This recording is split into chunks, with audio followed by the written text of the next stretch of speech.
যশোরের শর্ষা উপজেলার শিকারপুর সীমান্ত দিয়ে ভারতে পালিয়ে যাওয়ার সময় ঢাকা গাজীপুর মহানগর আওয়ামী লীগের সহসভাপতি ও গাজীপুর সিটি কর্পোরেশনের সাবেক প্যানেল মেয়র আসাদুর রহমান কিরণকে গ্রেফতার করেছেন বর্ডার গার্ড বাংলাদেশের বিজিবি সদস্যরা। মঙ্গলবার ১৯ নভেম্বর ভোরে তাকে গ্রেফতার করা হয়। আসাদুর রহমান ঢাকার গাজীপুর পাগান গ্রামের মোহাম্মদ আলী খানের ছেলে। তিনি গাজীপুর সদর থানায় ২টি হত্যা মামলা সহ ৫ মামলার ইজাহারভুক্ত আসামি। যশোর ৪৯ বিজিবি ব্যাটালিয়নের উপ অধিনায়ক মেজর ফারজিন ফাহিম বলেন, আগে থেকে আমাদের কাছে গোপন খবর ছিল গাজীপুরের ৫ মামলার ইজাহারভুক্ত আসামি পাসপোর্ট ভিসা ছাড়া ভারতে পালিয়ে যাবে।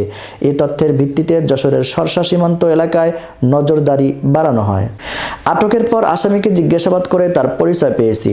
পরে তাকে গ্রেফতার করে সমস্ত কার্যক্রম শেষে শর্ষা থানায় সোপর্দ করা হয়। গাজীপুর সদর থানার পুলিশের কাছে শর্ষা থানা কর্তৃপক্ষ তাকে হস্তান্তর করেছে।